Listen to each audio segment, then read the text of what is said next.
कासिम अली सागी rash किथे माला चन्ना में हाँ मां कोच ते वेंदो आहियां क्लीनरी कंदो आहियां हाँ नंढड़ो मुंहिंजो हिकिड़ो रेशम गलीअ में हूंदा ॿियो जो लाहौर आहे उहो हुते कमु कंदा शादी आहे छा मसलो आहे बिस्मिल्लाह रहमान रहीम मुंहिंजो मसलो इहा त नाजाइज़ बस तारिक मीराणी कई वेठो आहे मुंहिंजो संग बि रोकी वेठो आहे मूंखे नो बि नथो ॾे वञूं था त असांखे धमकियूं बि ॾे थो मुंहिंजे पूरियूं एफआईआर कटाईंदे 420 जा केस कई वेठो आहे मुंहिंजे बेगुनाह मां जो हक़ कयो वञे ख़ुदा वास्ते मुंहिंजी इंतिज़ामिया खे अपील आहे त मां सां जेको मसइलो आहे इंतिज़ामिया घुराए उन जी तहक़ीक़ात पूरी करे जेकी थींदो आहे उहा तहक़ीक़ात करे फ़ैसिलो करे तव्हां एसएसपी टियों चोथों डेली था ॿधो पर उते बि वञूं था रहंदो असांखे त ॿधण की हे सचो आहे त हे तव्हां पूरा आहियो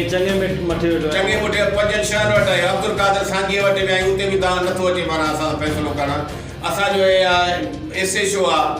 साजिद साहिबु उन सां हा करे बि फिरी वियो आहे कि बाबा ठीक है फैसलो क्या उन वटि फैसलो नथो करण चाहे जा असांजो SHO सांघी आहे बावटा थाणे वारो उन वटि बि मां चयो बाबा मुंहिंजी तूं ॻाल्हियूं ॿुध उन वटि बि हा करे नथो अचणु चाहे छुटे वटि मां 2 दफ़ा दाणी वियुमि साईं तव्हां मुंहिंजियूं ॻाल्हियूं कयो मूंखे 2 दफ़ा छुटे घुरायो बि आहे मां हुन साईं मुंहिंजियूं तव्हां 2 ॻाल्हियूं ॿुधी तव्हां क़ुर शरीफ़ ते मां ॻाल्हि कयो तव्हां कमाईंदड़ माण्हू हाणे हुते घिटियुनि गलियुनि में मां गुज़ारींदो थो तव्हां मुंहिंजा नंढा 2 4 मानीअ खाइण लाइ तड़पंदा अम्मा छा थियो आहे मसलो छा आहे मसलो इहो आहे त असां छोकिरी घुरूं था न त असांखे जो असां उहो थो चवे त तव्हां माना निकाह में छोकिरी ॾिनी आहे असां छोकिरी त न ॾिनी आहे पर असां हिनखे 1,30,000 ॾिना अच्छा जेकी छोकिरी आहे उहा हुन वटि आहे तारिक वटि पंहिंजी भेण आहे सभु उते रोके विहारी अथई हाणे तव्हां छा था चाहियो तव्हां छोकिरी हलाईंदो असां हलाईंदासीं असांखे छोकिरी ॾे असांखे ॾियनि न असां हलाईंदासीं छोकिरी त नथी चवे त मां तव्हां पैसनि ते रांदि खेॾंदी आहियां मां तव्हां वटि छा आहे तव्हां हलाइण था चाहियो पंहिंजी असां हलाइण चाहियूं था असांखे असां हलाइण चाहियूं था न त बच्चा केरु छॾींदो आहे छा भला पोइ नंढड़ो असांजो उन पाए शइ में बख़्शे कोन थो जॾहिं असां चऊं था की चङे वटि हलो ॻाल्हियुनि जे लाइ ॻाल्हियुनि ते बि नथो काथे बि नथो ॻाल्हियुनि में बीहे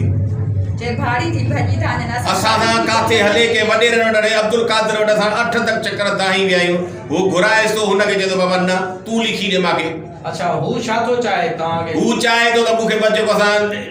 लेटर पैड ते लिखियो आहे निकाहनामे में जे असां तलाक ॾींदासीं त 10 लख जुर्मानो भरींदासीं हाणे हू चए थो मूंखे 10 लख भरे ॾियो त पोइ मां फ़ैसिलो कयां हा उहो असां निकाहनामो पियो आहे न जेको तारिक ॾिनो आहे जेकी तव्हांजी घर में कढी चओ था निकाहनामे में लिखियल शर्त असांजो शर्त विधल आहे तलाक ॾींदे त तूं असांखे 10 लख जेके असां तलाक ॾियणु चाहियूं न असां तोखे 10 लख छा ॾियूं असां लाड़काणे इंतिज़ामिया पूरी अपील था कयूं असांजे SP DIG जेके लाड़काणे सुठी इंतिज़ामिया असां सां सहकार करे असांजो हक़ कयो वञे असां सां ॾाढी नाजाइज़ी न कई आहे असांखे जीअं जाल करे छॾियो न बचनि खे जी नाज़रीन जॾहिं असां तारिक मीराणी सां मौक़ो वठण जी कोशिशि कईसीं त हुन फ़ोन ते ॿुधायो त असांजो फ़ैसिलो कोर्ट में हलंदड़ आहे ऐं हिननि असां सां ॾे वठि कई आहे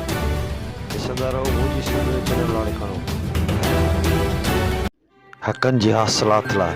सिर्फ़ु मुंहिंजी सिंध न्यूज़ चैनल लाड़काणो